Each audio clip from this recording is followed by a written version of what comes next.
hospitals and clinics face big logistical challenges when giving the COVID vaccine.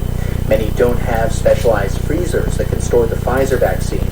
In Texas, rural hospitals were passed over during the first week and are just now getting the Moderna vaccine. Brock Slaybaugh is with the National Rural Health Association. Depending on the state, it can be the best of worlds or the worst of worlds. Some rural hospitals, already short-staffed and dealing with COVID, don't have the workforce to vaccinate quickly. And in states like Arizona and Iowa, hospital leaders say many employees are hesitant to get the shot. For NPR News, I'm Will Stone. President Trump has granted pardons to his former campaign chairman, Paul Manafort, and his former advisor, Roger Stone, and Charles Kushner, the father-in-law of Ivanka Trump. Trump pardoned 26 people and commuted the sentences of 3 others. The second consecutive night of pardons, which is what is expected to be a flurry of acts of clemency before Trump leaves office. President-elect Joe Biden is formally introducing his nominee to lead the Department of Education. NPR's Windsor Johnston reports Biden has tapped Connecticut Education Commissioner Gil Cardona for the position. In a speech praising educators, Biden said it was an easy choice to nominate Cardona to be the next Secretary of Education. He also stressed the need for an educator with classroom experience to fill the post. In this critical moment of our nation's history, it's essential that there is an educator serving as Secretary of Education. I want to make that clear again. An educator, someone who's taught in the classroom. Cardona was appointed Connecticut's Commissioner of Education last year. He came to the role with 2 decades of experience as a public school teacher.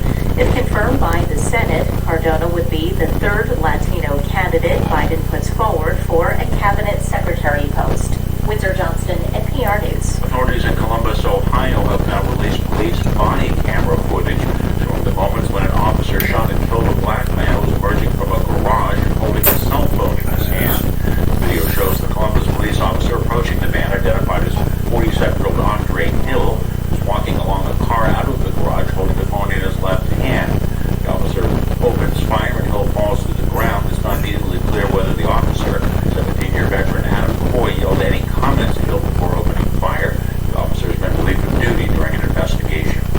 A mixed note on Wall Street today. The Dow is up 114 points. The NASDAQ closed down 36 points. The S&P 500 today up 2 points. You're listening to NPR. Britain and the EU are apparently closing in on a post-Brexit trade deal, with only a dispute over fishing rights in UK waters yet to be resolved. After agreeing on fair competition issues, negotiators were down to the fishing quota issues and some transition terms to secure a deal by the end of the year deadline. Britain leaving the European Union, a trade deal has been seen as a major issue for the 2 sides to resolve. The FBI is investigating a white supremacist plot to attack power stations in the country's southeast region. The plan came to light when researchers and reporters spotted federal court papers that were inadvertently unsealed. Here's Hannah Long has that story. The alleged plot was called Lights Out. The idea, according to an FBI affidavit, was to shoot rifle rounds into power stations in the summer of 2021 to, quote, wake people up. The affidavit, now back under seal in federal court, describes the plot as unfolding over encrypted chats where several members also shared white supremacist reading material and talked about weapons and violence, including their willingness to die. According to news outlets that reviewed the documents, one of the alleged plotters was a 17-year-old in Ohio who wanted to create a nationwide network of militant white supremacist cells. The court papers reference an informant inside the group. No charges have been publicly filed. Hannah Lamb, NPR News. Arkansas judges temporarily blocked 4 new abortion restrictions hours after they took effect in the state, including one that bans a procedure commonly used in the second trimester. It was District Judge Christine Baker granting a temporary restraining order blocking the 4 laws that took effect yesterday. The order is set to expire January 5th unless the judge extends it. I'm Jack Spear, NPR News. Support for NPR comes from NPR stations. Other contributors include AT&T, committed to keeping students and teachers connected. AT&T has connected over 200 million students with tools and technology for distance learning. More at AT&T.com/remote learning. Thanks for joining us for Fresh Air this evening on KCUR HD, Kansas City Public Media. It's 7:06. I'm Lori Arbor. We do have a chance for some flurries this evening, otherwise blustery and clear overnight with a low of 17 degrees. Right now, 25 in Platte City, 28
doing is giving away this money with no strings attached. It's often when you get a grant, it's for a very specific purpose, and that purpose might not be what your organization most needs to survive. It might be just what's most fundable. But she has no strings attached. You don't have to pledge to use it for a specific purpose. You can. I think she's been saying, use your judgment. I trust you. Yeah, she's communicating with a bit of humility that she doesn't understand all the issues, but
start to see now these dynastically wealthy families in the United States that use their wealth and power to rig the rules of the economy to get more wealth and power. And that's the ultimate risk when you have great concentrations of wealth over generations. Can you be more specific about that point? About how the wealthy use the levers of power to keep their wealth? Yeah, I mean, if you look at the list of billionaires, there's some fairly wealthy families, and we're seeing the Mars Candy family in the fourth generation on the Forbes list. You know, the Koch brothers, the Koch family, the Waltons of Walmart, the Cox family. There are these dynastic American families, and they're very politically engaged, and they use their power to give to political candidates, to think tanks and other groups to advocate for an agenda of low taxation. And I got a lesson in this when I was in my 30s, because there was a whole movement to abolish the inheritance tax, the U.S. estate tax. And, I got involved in that, working with Bill Gates' dad to coordinate a campaign to defend the estate tax. But what I noticed was on the other side were these wealthy dynastic families who were using their clout to ensure that their great-grandchildren were still going to be billionaires. So it's not just about wealth, it's about the power that goes with it to shape the culture, including philanthropy, how they use their philanthropy and political giving to rig the rules of the economy. Are you finding that there's a culture of people who are wealthy who want to do good things with their money and who want to have progressive tax policies? People who perhaps you're working with? Yeah, there's actually a network called the Patriotic Billionaires, which is a couple hundred, high net worth business leaders and millionaires and billionaires who are actually publicly lobbying for fair tax policies to eliminate these kind of hidden wealth systems, because they understand on some level that extreme inequality is undermining the whole society. It's undermining the quality of life for everybody, including the very wealthy. Now, during this pandemic, I think it's even more complicated because the wealthy have socially distanced, economically distanced even more. So that gap, that understanding, that proximateness that's required to have an empathetic society is kind of eroded by the fact that people are not in connection right now. But there are plenty of wealthy people I talk to every day who are saying, how can we reverse these extreme inequalities, rebuild some kind of social safety net, and not keep going down this road toward economic Jenga and precariousness. Chuck Collins, thank you so much for coming on our show. I wish you a healthy 2021, and you're better than this year has been. Wishing you and everyone else the same. My guest has been Chuck Collins, Director of the Program on Inequality and the Common Good at the Institute for Policy Studies, where he co-edits inequality.org.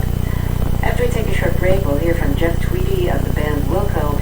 He has a new book about songwriting and his approach